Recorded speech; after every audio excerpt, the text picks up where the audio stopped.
Because here on Coffee Talk with Whitebeard, I'm going to share with you my beard beauty tips and tricks. Shake that up a little bit. Big old ball of it. Hi everyone, welcome to Whitebeard Angler. I would imagine there's a few of you fishing around for answers trying to find out what it is that I do to get my beard to look like this.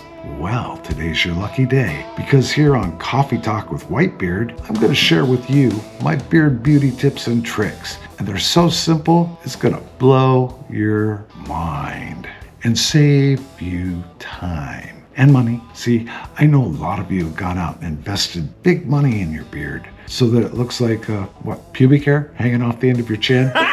So you got your beard shampoo, you got your beard conditioner, you got your beard oil, you got beard brush, beard comb, beard gel, beard flat iron, all that stuff. Man, who's got the time? Who's got the money?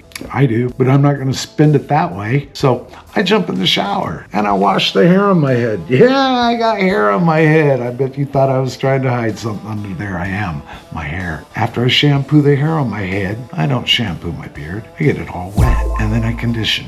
I condition the hair on my head and I put some of the same conditioner on my beard and I leave it on there for a little bit and then I rinse it out. That's it. That's my in-shower beard routine. Water, conditioner, rinse. So when I get out of the shower, I towel dry everything, the hair on my head, my face, but not the beard.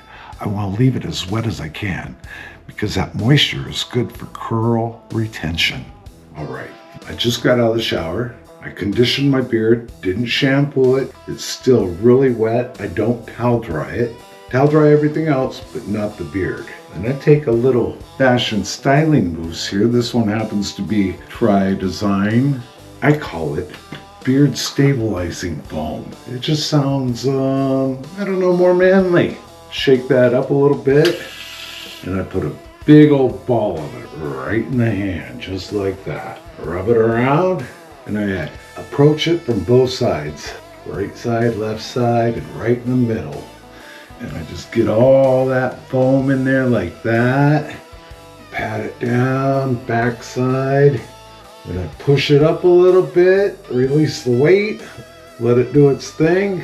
I got some curl happening there already. Now we just sit back and we let that dry. And that's it. I don't do anything else to my beard to make it look cool. And you won't have to either if you follow these simple instructions given to you by me, Whitebeard Angler. Hopefully this information helps you on your quest to having the coolest beard in your neighborhood. I want that for you because I care. You can show that you care for me by liking and subscribing. I would appreciate nothing more. Until then, be good to yourself, be good to your beard, and be good to each other. Appreciate y'all. Fish around, find out, catching sharks, catching trout.